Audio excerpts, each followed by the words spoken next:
Foi em setembro de 94 que conheci a pessoa que mudaria completamente minha vida. O nome dela era Camila, mas eu só chamava de K. Camila para mim era muito formal, e ela sempre sorria quando eu a chamava assim, com aquele jeito doce que só ela tinha. Namoramos por 11 meses.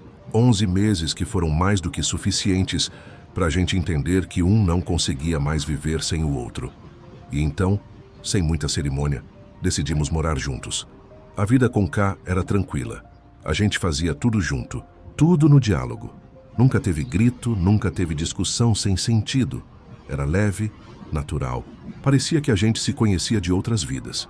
Com 1 ano e meio juntos, a gente sentou para conversar e decidiu: tá na hora da gente tentar um filho. Tanto eu quanto ela sempre tivemos um carinho enorme por criança. K se derretia toda quando via um bebê na rua, e eu já me pegava imaginando como seria nosso filho ou nossa filha. E não demorou. 2 meses depois, ela me contou que estava grávida. A felicidade que eu senti naquele momento, nem sei descrever. A gente pulou, chorou, abraçou. Parecia que o mundo inteiro tinha parado ali só para a gente viver aquilo.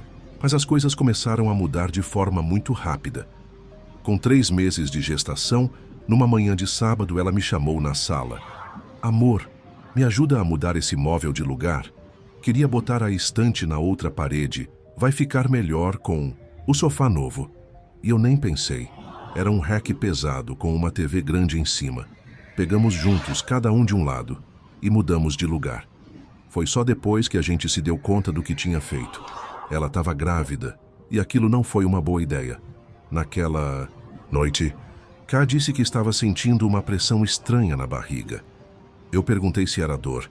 Ela respondeu que não sabia dizer, que era uma sensação ruim, algo apertando por dentro.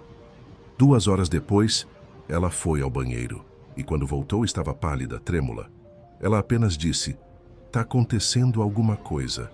Foi tudo muito rápido, hemorragia, correria, hospital. E a notícia que a gente mais temia veio: perdemos o bebê. Não dá para descrever o silêncio que ficou dentro da gente depois disso. A casa parecia vazia. A alegria que transbordava de tudo, do sofá, da cozinha, dos planos, sumiu. Ficamos um tempo sem conseguir tocar no assunto. Não falávamos mais sobre filhos. Não era por escolha. Era medo. Era dor. 1 ano e pouco se passou desde aquele dia que mudou tudo. A gente não falava mais sobre gravidez, sobre berço, sobre nome de bebê, mas por dentro eu sabia. Aquilo ainda morava dentro da gente. Foi numa tarde de outono que ela chegou sorrindo, com um teste na mão.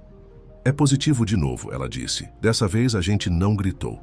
Não chorou alto. A gente se olhou e só se abraçou. Demorado, em silêncio, com medo. A partir dali, tudo era cuidado. K não pegava mais peso, não subia a escada rápido, evitaria até o sol forte. Tudo era acompanhado de perto. Pré-natal certinho, exames, repouso. E funcionou. A gestação seguiu tranquila, sem sustos. No dia certo, ela deu à luz uma menina, linda, saudável, forte. Colocamos o nome de Melina, um nome que ela já dizia que amava, mesmo antes de engravidar. Melina chegou trazendo de volta a cor para casa, o cheiro doce, a música nos nossos dias. Quando Melina estava para completar 2 aninhos, K disse que queria ir à cidade dela, no interior do Piauí. Ela queria que a mãe conhecesse a neta. Até então, a gente nunca tinha ido. Ela só falava com os pais por telefone e vídeo. Mas agora era a hora. Pegamos estrada, quase 2 dias de viagem. Melina rindo, mexendo em tudo, puxando conversa com todo mundo. Chegamos na casa da sogra e foi uma festa. A avó ficou emocionada. Que coisa linda, minha neta. E repetia toda hora. K chorava quieta no canto. Ficamos 20 e poucos dias lá. E foram dias felizes. Comida feita no fogão a lenha, rede na varanda, cheiro de terra molhada. No dia de ir embora, ela se despediu da mãe de um jeito estranho. Não sei explicar. Parecia um adeus disfarçado de até logo. Ela abraçou a mãe mais tempo que o normal. Depois olhou nos olhos dela e disse bem baixinho: cuida bem de você, tá? No carro, eu brinquei com ela. Ô Cá, que despedida! Foi aquela, parecia cena de novela. Até fiquei arrepiado. Ela deu uma risada fraca e falou: sei lá, mas só senti de falar assim.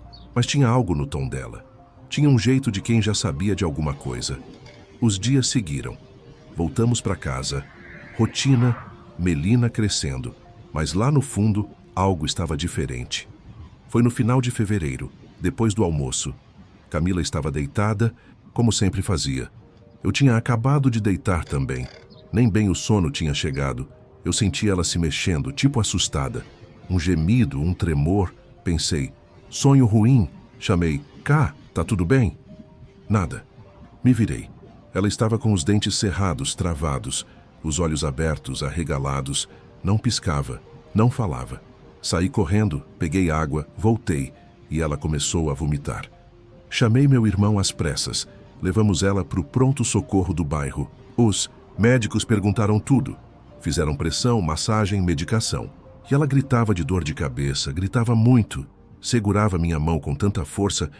Não solta a minha mão, ela dizia. Fica aqui comigo. Ali, naquele momento, foi impossível não lembrar da despedida dela com a mãe. Aquela cena na frente da casa, aquele abraço longo.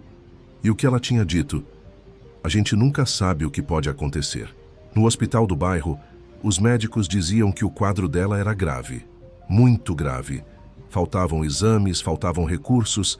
Decidiram transferi-la para o hospital regional, ambulância, e sirenes, tubos, monitores apitando.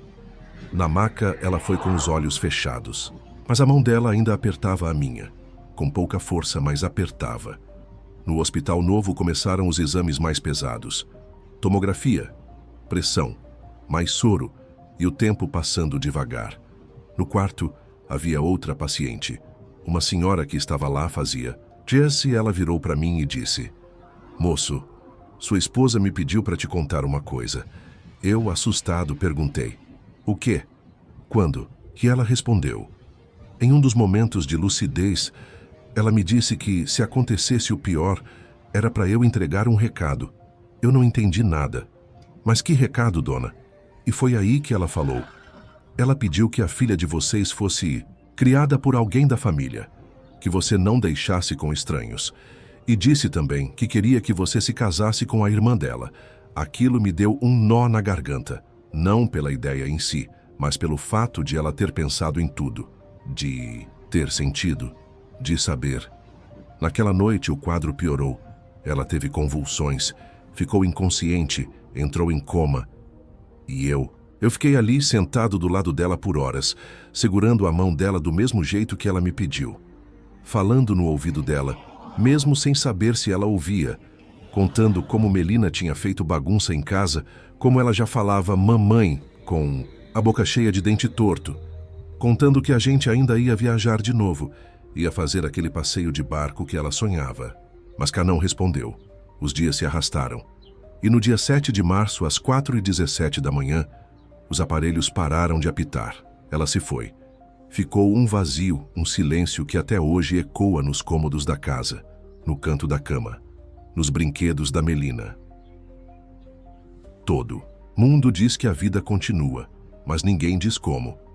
E às vezes, quando vou dormir, eu ainda sinto o cheiro dela no travesseiro, e é ali que eu fecho os olhos e seguro o travesseiro do mesmo jeito que segurava a mão dela, só para tentar lembrar do que é não se sentir sozinho.